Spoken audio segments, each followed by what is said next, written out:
Hello, magandang buhay! Kasama ko po ngayon yung aking 2 boys. Pupunta po kami sa farm. Titingnan namin yung development po ng ating pinagawang kulungan ng ating mga bakang alagain. At dahil darating na po sila sa susunod na linggo. Hello, Brian! Wow! At saka yung ating agriculturist si Ron. Malaki po silang tulong sa ating business. Come on, mga kagandang buhay! Samahan niyo po kami sa aming journey for today.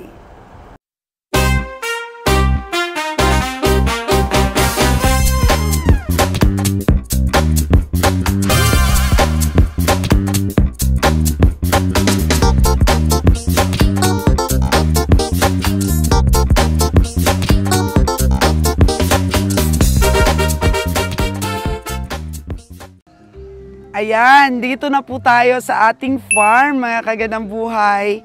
At nakikita na natin ang ating mga workers. Si Luloy! Oh, diba? At si Deloy po, yung ating Mr. Killer Smile, ay meron po siyang talent talaga, wielding, mga kagandang buhay. Ang ginamit po nila na para po kabitan ng ating color roofing is tubular po na malalaki. Kasi sabi ni Kabeng Roger, kailangan lifetime na po talaga yung ating pagpapagawa. So mga tubo po yung kanyang mga poste at saka isang ano pa lang ito, isang side po na ganyan. So maggagawa pa po tayo ng isang side na ganyan po, mga kagandang buhay. Dito makikita natin, meron tayong bakera. May bakera po tayo ditong bago ngayon sa atin pong mga baka. Ito po yung asawa ng ating caretaker dito, si Jojo po. Ayan, yung asawa niya si Kiray. Siya pong nag-aalaga sa mga buntis natin na mga nanganak. Supposed to be pang slaughter natin. Pero napansin nga natin na buntis, ano na lang, nanganak na po. Ayan o, ang dami nila. Tapos meron pang nabili si Kabeng Winnie nung pumunta kami sa Duldul Bakong nito lang, may nabili siyang isang baka doon, hindi dinala sa Katayan kasi nga suspect po na para po talaga siyang buntis. So another na naman po na magkakaroon tayo ng mga ganyan. Puro mga babae yan. So kung just in case na lumaki sila at meron na po tayo ditong taga-kasta, pakastahan po natin para mag-upgrade, mga kagandang buhay. Kasi biyaya po sila ng Diyos sa atin. Di naman po natin sila ginusto, pero binigay po sa atin. Kasi sayang po talaga na yung mga baka nating dinadala doon sa slaughter, meron po talaga hindi namin napapansin, napapakatay doon. Naawa po kami doon sa mga hindi nagkaroon ng pagkakataon na pasilayan ang mundo. Di ba? Ayan, pakita ko po sa inyo bakit expensive ang pinagawang kulungan ng ating mga baka. Uy, hala mga kagandang buhay, ang tanim po nating saging dito sa farm ay nakita po ni Ron. At naku, makakalaga na tayo maya-maya nito. Ng saging, isasawsaw po natin sa ginamos. Mali naman yan anak, baka hindi po masalo. Ay sabi ko na nga ba, dapat yan, ginawan mo muna ng hagdan, tapos saka mo siya. O ayan, hindi, nasira yung saging. Oh no! Next time anak, pagka napumutol ka ng saging, gawan mo muna ng hagdan. Tapos, pag medyo malapit ka na dun sa bunga, saka mo pa lang siya putulin na maglalaylay siya. Oh. Halatado ka talaga anak na hindi marunong ng saging. Sana si kuya na lang yung pinaano mo. Si kuya na lang sana yung pinatumba mo ng saging. Yung engineer natin na to, engineer talaga gumalaw eh. Hindi mahilig to sa farming eh. Yan. So, naku, mayroon pang saging sasaluhin ni Brian natin. O, nai-enjoy na po talaga natin mga kagandang buhay pag malalaki na yung mga anak natin. Sila na talaga yung katuwang natin ha. Laki ng katawan ng kuya eh. Ayan, siya po nagmamanage doon ng ating pwesto po sa Boracay. Naku anak, hagdan muna. Oh. Hindi. Naku anak ko, sa taas ka magputol para yung medyo lang siya, mag-drop. Ayan, parang mo lang ba? Sige, sa taas pa. Yan. Pag mong putulin, nakalahati lang na parang matumba lang siya ba, para magbita yung kanyang bunga. Oh, ayan, ayan, ganyan lang. Tubayin mo na. Itulak. Kasi guys, ano mo na dun sa ano dulo eh. Sige. Kalahati lang ba para, oh, ayan, ayan na, saluhin mo na dayon. Oh.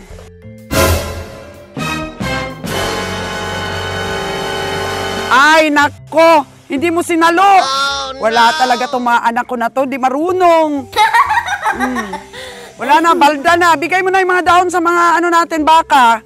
Ayan po yung bago nating panganak, mga kaganabuhay, pumayat na po. Oh. Pagka mainahin talagang may dumididi, pumapayat po. Bigay mo yung ano, yung daon ng saging, tapos yung katawan na yan, kinakain din yan nila.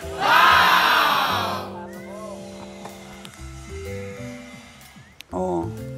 Wala na, yung bunga ng saging natin, pag nahinog yan, sira. Kasi na, balda na. Si Kiray kasi hindi tinuruan si Ronron mag-ano ng saging. Oh, no!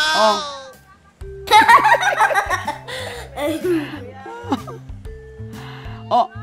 Oh, may itik na pala si Diloy dito, dalawa, oh. Ayan po, mga kagandang buhay, yung ating asawa ng ating caretaker dito. Meron po silang anak na isa, oh. Oh. Ang ganda po nitong inahin na to nung binili natin. Pero malaki po ang katawan, patatabain na lang ni Ron. Na-inject na to ni Ron ng vitamins at kung ano-ano pa. At bagong panganak po, mga 1 buwan pa lang Ron nakapanganak, no? Mahigit na. Mahigit na, no? Kapayat po, mga kagandang buhay. Pero malaki po itong baka, patatabain natin yan. Puputulin daw ni Ron para ano natin. Kasi pumayat talaga yung mga baka natin, mga kagandang buhay dito. Oh. Yan po yung ating pinapagawang kulungan. Nasa 500 square meter po ito.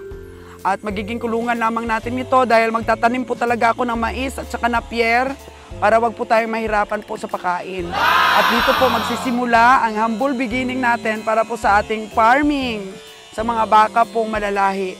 Ayan. Ang anak po ng ating mga baka dito, no? Puro mga babae. Ito po yung magiging kulungan po ng ating mga kambing. Tingnan na natin, mga kagandang buhay, ang pinagawa nating bahay ng ating mga alagain. Okay man, Maura? Okay man, pag-una na eh.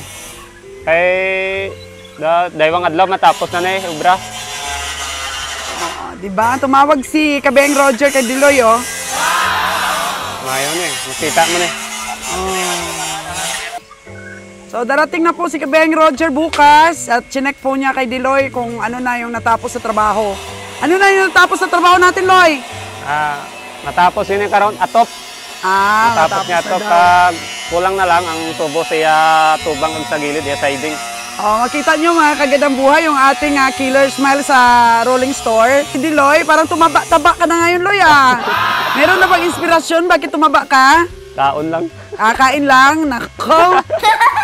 Anong ginamit mo dito? Tubular, di ba? Tubular, 2x6, 2x4, kag 2x3. 2x6, 2x4, kag 2x3. Oh. Mas matibay ba ang tubular? Diba, makapalan, 0.5. 0.5. Ayan. Medyo malaki-laki din ang ating ginastos na dito, ano? Sobra na sang gatos. Sobra na? Sa materialis pa lang? Oo, 100k na, sobra.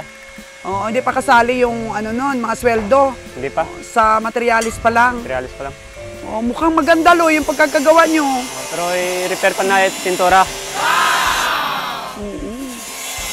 Ayan, tingnan natin. Ito pala yung ginawa nyo sa poste, Loy, oh. Oo. Parang ni-round nyo ganyan. Ala, ka-cute. Saan ang entrance ng ano, Loy? Sa likod. Sa likod? Dire kay... Loy, ito, Loy, kainan. Parang ano ito. Parang hindi maganda. Parang nakaganyan yan, Loy, oh. Parang naka-circle na ganyan. Oo, naka-cobra na eh. Wala pa, ginauna pa na mas babaw. Matapos babaw, dredos dalom eh. Rapingan na ito ba para mag-nami yatsura. Oo, pero sinabihan kayo ni Kabeng Roger na parang round yan. Oo, round yan, oh. Puruhan na sulod. Para hindi, mapino bala siya. Oh, napakaganda ng ginawa nyo, Loy. Hello, aking mga workers dyan sa taas. Oh, di ba? Iloy dito, di ba? Sabi ni Kabiyahe, ano yan, may dugtong yan pag ganyan, no? Oo, kung matapos na, maubra naman layout mo na bago. Oh. Pero yung kainan, meron, sabay lang sila dito sa kainan, no? Hindi, Isa-isa may talaga. panibago naman dyan, may ara naman siya. So, alaggan ini sa tungay. Parang daanan sa gitna. Ay, iba naman, pero mo man isa nga style. Iba naman na sa may kalanan.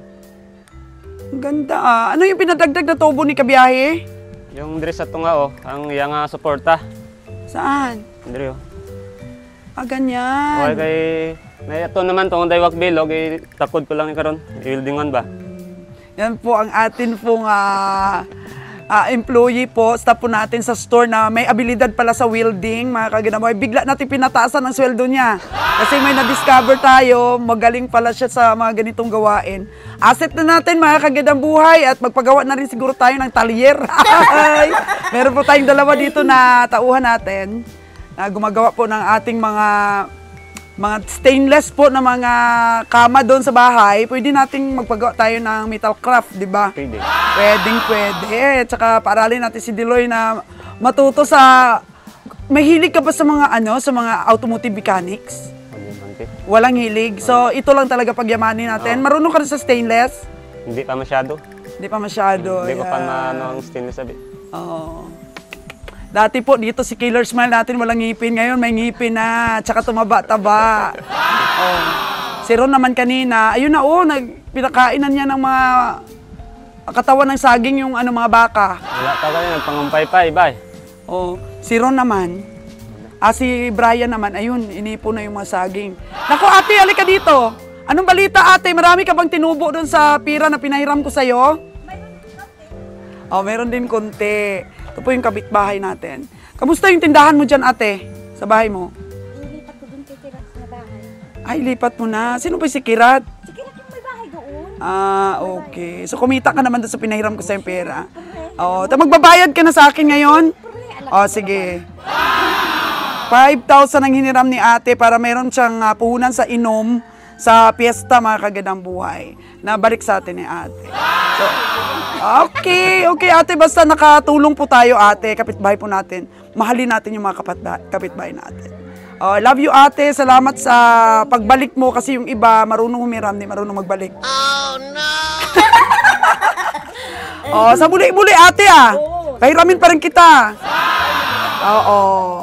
Ayan po yung mga project natin at so far so good po. Ang galing! Ang galing Loy, mga poste, mga kagandang buhay, Ang galing po. Ngayon, pagyamanin po natin ito dahil ito po ang milestone ng ating po pag-umpisa sa malalayang baka pag-alaga natin. So, dito ka na ma-assign sa... Kasi meron pa tayong itikan. Gagawa pa tayo ng bahay doon sa itikan na yon. Dami pang project, no? Tapos ito pa, pag natapos yan, ito pa sa kabila. Medyo malaki-laki lang ang puhunan talaga sa farming, no, Loy? Dako Kulang-kulang sang gatos. Pero hindi pa yari. Hindi pa, kulang Hindi pa tapos. May dugang pa. Ano ba ito? May tubo pa dito sa gitna, wala na. Ganyan na lang daw. May tubo ni Dre. Yun yun. Ito. Dre ka maigot sang baka bala para di sa kapan. Okay. Kag Dre tubo naman di nga magsuot iya ulo, hindi sa magpan. Hindi sa... Ugad. Hindi sa maglakad bala. May tubo pa pala dyan, Loy. So excited gilid, na kami. Yarap ni Daywap ni Dre sa gilid. Ayan, may tubo pa rin dyan. Ang maman sa piyak. Yung sa piyak. Nalingaway ko bakal kay nalangalang parta. Nakinulang yung 50K nyo kasi gumamit pa si Nunoy ng stainless. Sunod naman Naga, pwede mo na baklan o karon man. Mamaya, dito na lang tayo magdagdag. Saan kayo bumibili ng tubo? Diyan sa Vistas, lapit lang sa Banwa. Ay, malapit lang. Sige, magsabi ka lang. Ay, may driver naman tayo. Yan. Bago rin yung welding machine mo. Bago, 5.5. Binili ko din nun. Kailan? Yung pag-starting sining obra. Very good, very good. Dami nating naka-line up na trabaho. Meron pa tayong itikan doon. Meron pa tayong itikan at saka yung natin dito. Kambingan. Yung kambingan. Pero maghanap kami ng ibang panday para sa paggawa ng ni Asula ba? Sa Asula. Kasi mukhang matagal pa tatapos itong mga project nyo. Dugay pa ni, may harap pang dano. So yung Asula, kailangan na natin makaharvest, kaya hanap na lang kami ng ibang panday para sa Asula natin. Ayan po si Deloy, the Killer Smile natin. Di ba? May saging na kaming ilalaga. Next time ulit ate Nakarami ka rin doon sa piyesta? Ano, yung pagkain kasi yung ano ko dun eh. Yung, ano, yung inom. Nung last night lang. Okay. Kumita si ate. Oo. Yung saging naman, lalaga namin ito. Kaya mas maganda talaga ate yung may tanim tayo. Meron tayong aanihin pag may tanim. O ate, darating na yung aking mga ano, mga baka na galing sa Batangas na malalahi. Yung magaganda ang lahi ate. Oh, darating na dito. Oh, di ba? Sa akin naman napakaganda ng mga anak, may lahi na rin oh. Oh, may lahi na rin yan ate oh. Kailan lang yan, di ba? Oh, mas malalaki yan sila kumpara dito sa mga baka.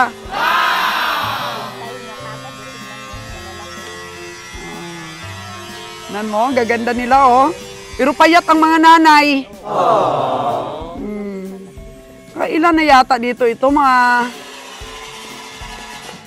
4 na yata itong mga maliliit dito. Puro pa yan mga babae ate.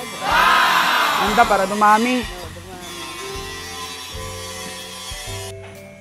Kinakain ng mga baka ron oh, yung saging mo.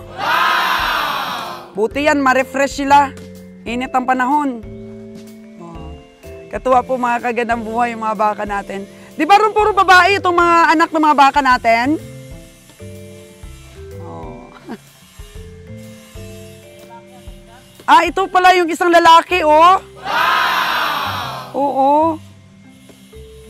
Ang ganda nila ron. Ah, bibigay ni Ron to. Nakain din ng mga baka ron? Si Ron po ay tatunay na agriculturist. Sanay po siya sa mga trabahong mabibigat. Compared po sa Kuya Brian namin. Oh? Hala, katuwa nila talaga. Kain sila saging.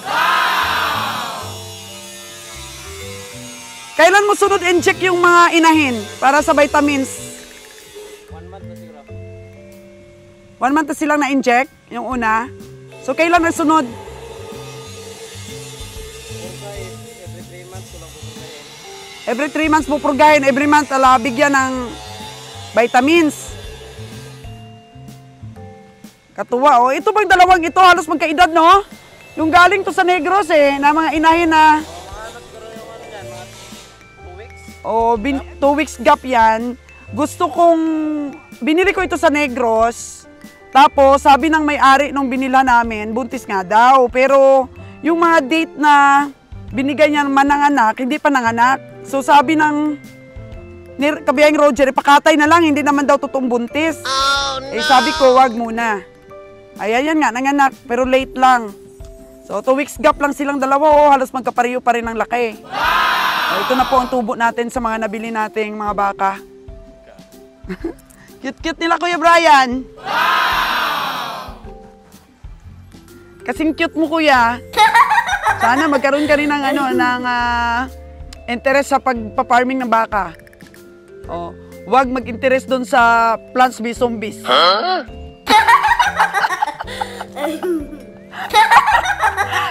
Biniro na naman ni Mama si Kuya. Ayan, pang-opisina kasi si Kuya Brian eh. Di ba katuwa sila Kuya Brian? Yan yung mga inahin, oh, galing Negros yan. Yung gusto nang ipakatay sana ni kabiyahe. Pero di pumayag yung ating agriculturist. Tapos yung isang payat na payat. Ayun, bakit hindi pa rin tumataba, Kuya Ron, yung yung nanay ni Bless? Oh no! Dumididi pa ba si Bless? Kaya hindi tumataba. Naku. Tapos wala naman ditong damo na ipapakain sa silage. Oo nga, walang damo ipapakain. Bibigyan daw ako ni Sir Mark Lutilla ng silage. Ayun na ba si Red Kennedy, oh? Huh? Red Sydney? Oo. Hindi talaga bininta ni Papa yan dahil gawin daw niya materyales si Red Sydney.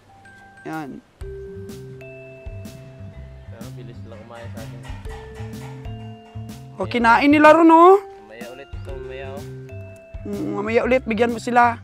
Pero kinain nila, sumapreskuhan sila yan dahil matubig ang katawan ng saging. Pero wala namang feeds, dapat lagyan ng feeds, no? May feeds na kaninang umaga daw yan. Oh, nakapidsan sila kaninang umaga. So, 2 times a day tayo nagbibigay ng cattle feeds. Kalahating ano lang, kilo. Oh, ito parang magkapatid na sila. 2 weeks old lang yung agwat ng edad nila, oh. Palagay mo ron, itong isa na tong babae, oh, may lahi na rin. Ang tinga niya, oh. Mas malaki ang babae kaysa sa lalaki. Itong puti ba? Huling inanak yan pero mas malaki. Sino yung nanay niya dyan? Yung brown? Pareho namang brown eh. Ha? Saan? Ayan yung nanay ng babae. Tsaka ito yung nanay ng lalaki. Puro naman malalaki eh. Oh, pero mas malaki yung babae. Yan, mas malahi. Pwede na yan. Pwede na natin gawing inahin yan. Kasi parang upgraded na ng konti. Galing ng Negros. Lalaki. Patabain lang natin yung lalaki ron at saka ipakatay. Kasi hindi naman siya pwedeng gawin natin ganador. Patabain mo yan. Palakihin at saka patabain.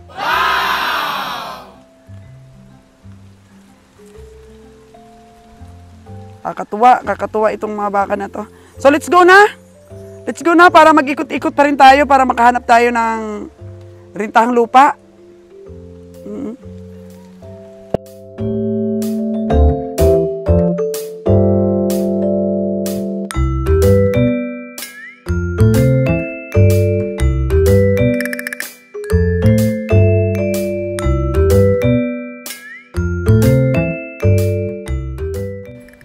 Mga kapitbahay po natin dito sa farm, mga kagandang buhay, bibigyan po ng trabaho ni Ron. Dapat po kasi mga kapitbahay natin, ano din eh, mahalin natin. Tuturo natin, mga kagandang buhay, kung saan tayo magpapagawa ng tataniman natin ng asula dito sa ating farm. Dapat po kasi nasa lilim siya ng puno, na medyo di halos po mainitan ng sobrang init.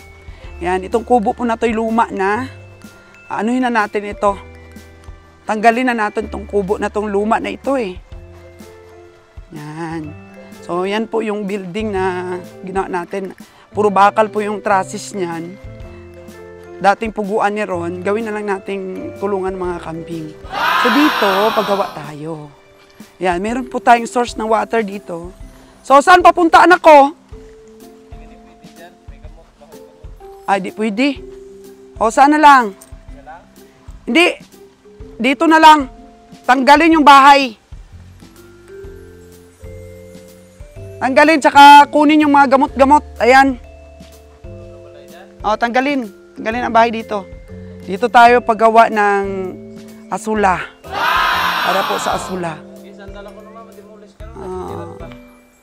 Dimulis na lang to. O, ayan po yung pugi natin kapitbahay, tsaka si Kirat kapitbahay din. O, galing ka sa negosyo, Kirat?